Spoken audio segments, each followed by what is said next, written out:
கோபாலா கோபாலா கோகுல நந்தன கோபாலா நந்தகுமாரா நவனித சோரா பிருந்தாவனச்சர கோபாலா கோபாலா கோபாலா கோகுல நந்தன கோபாலா.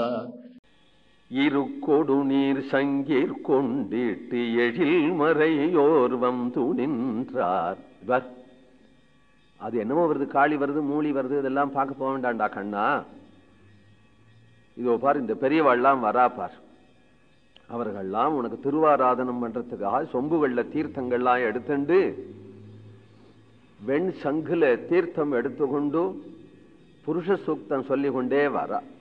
நீ இவாளை பாரு, உனக்கு அவர்கள் எல்லாரும் மங்களாசாசனம் செய்வார்.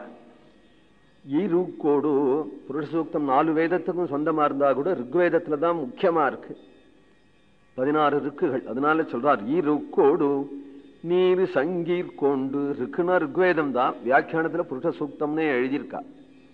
நீர் சங்கீர் கொண்டு சங்கத்துல தீர்த்தம் எடுத்து பூஜை பண்றது அப்படிங்கிறது சாஸ்திர விதானம். எழில் மறையோர் வேதத்தை அத்தியனம் பண்ணதுனாலேயே பிரம்ம தேஜஸ் உடையவர்களான மறையோர் வைதிகர்கள் வந்து நின்றார். தருக்கேல் தாமசிக்காதே நம்பி சௌந்தரிய பூர்ணனே சந்தி நின்று தாய் சொல்லு கொள்ளாகாய் சிலனாகாள். நீ மாதிரி சந்தில நிற்காத, கொஞ்ச நாளைக்கு அம்மா சொல்றத கேளு. நீ பெரியவனா போனா உன்னை அடக்க முடியாதுன்னு இப்பவே தெரியறது. அதனால கொஞ்ச நாள் தாய் சொல்லு கொள்ளாய் சில நாள் திருக்காப்பு நான் உன்னை சாத்த தேசுடை வெள்ளரை நின்றாய். நேரம் ஆயிடுச்சு, எல்லா ராத்திலையும் கதவை சாத்தின்னு போய் படுத்துனுட்டா. நீ மட்டும் ஊர் சுத்துற, நான் கதவை தாபா போட்டுறேன், அப்புறம் திண்ணையிலேயே படுத்துக்க வேண்டிதான். நீ வா, இங்க உள்ள வந்துடு, கதவை சாத்தி விடுவேன்.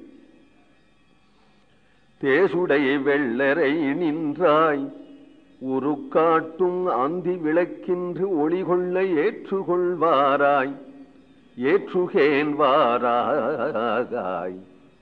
எல்லா விளக்கையும் அணைச்சு விட்டு சயன கிரகத்துல மட்டும் ஒரு சின்ன விளக்கை ஏத்துவேன். ஏன்னா நீ படுத்துட்டு இருக்கிறது எனக்கு தெரியணும் இல்லையா? நீ படுத்துக்க, உன்னை கட்டிண்டு நான் தாச்சுப்பேன் உன் முகத்தை பார்க்கறதுக்காக. கண்ணா வா. கோவிந்த நாம சங்கீர்த்தனம்.